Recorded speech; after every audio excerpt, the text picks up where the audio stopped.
After ngang talunin ng OKC Thunder ang Los Angeles Lakers sa round 2 ng NBA playoffs mga idol, abay ang laking respeto at hanga ang OKC Thunder head coach kay LeBron James mga idol. Pero bago natin pag-usapan yan, dito muna tayo mga idol sa sinabi ni LeBron James after ngang talunin sila ng OKC Thunder sa round 2 ng NBA playoffs. Natanong kasi itong si LeBron James mga idol kung magre-retiro na nga ba siya o kung hindi ba ay kung mananatili ulit siya sa Lakers organization. Matatanda ang magiging unrestricted si LeBron James ngayong off-season kasabay ni na Rui Hachimura, Luke Kennard at Maxi Kleber. At ang naging sagot nga ni LBJ mga idol ay hindi pa nga raw niya alam ang magiging future niya by next season. At magkakaroon pa nga raw sila ng recalibration ng kaniyang pamilya para pag-usapan ang mga bagay na yan. Pero kung si Coach JJ Redick ang tatanungin mga idol ay mas gugustuhin nga raw ni Coach JJ na magkakaroon uli ng continuity sa kanilang lineups next season para sa Purple and Gold. Kahit na hindi naman daw good enough ang kaniyang koponan ay ang kailangan nga lang daw ay mag-upgrade at kumuha ng ibang player ngayong off-season.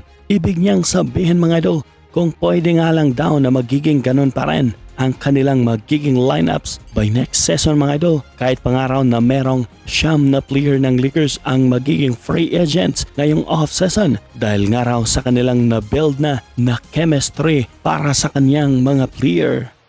Samantalang mga idol, after ngang talunin ng OKC Thunder ang Los Angeles Lakers sa round 2 ng NBA playoffs, abay napahanga at laking respeto nga ang ipinakita ng OKC Thunder head coach kay LBJ. Dahil ayon pa nga sa OKC Thunder head coach mga idol, talaga nga namang mapapahanga nga raw talaga kay LeBron. Dahil nga raw sa kanyang high IQ level sa paglalaro at kayang-kaya pa rin daw dominahin ang laban.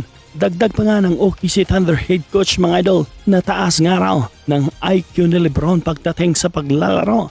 Sa kanilang naging playoff series ay konting butas nga lang daw sa kanilang depensa at pagkakamali ay talagang nakikita na nga raw kaagad yan ni LeBron James kung kaya't ang laking tulong nga raw yan at nag-improve pa nga raw ang kanyang mga player dahil nga raw ay dapat nilang pag-igihan na hindi magkamali at walang butas sa kanilang magiging depensa pag nasa floor na nga raw si LeBron James. Sa huli sinabi nga ng OKC Thunder head coach mga idol na big respect nga raw kay LeBron James at sa kanyang koponan na Purple and Gold. He is a guy that, similar to what I said about the team collectively, it's like if you make a mistake on him, he's going to make you pay for it, and it actually helps you improve.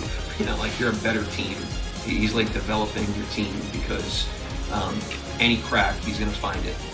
Anong masasabi niyo mga idol sa video natin ngayon? I-comment nyo lang sa baba ang inyong mga komento.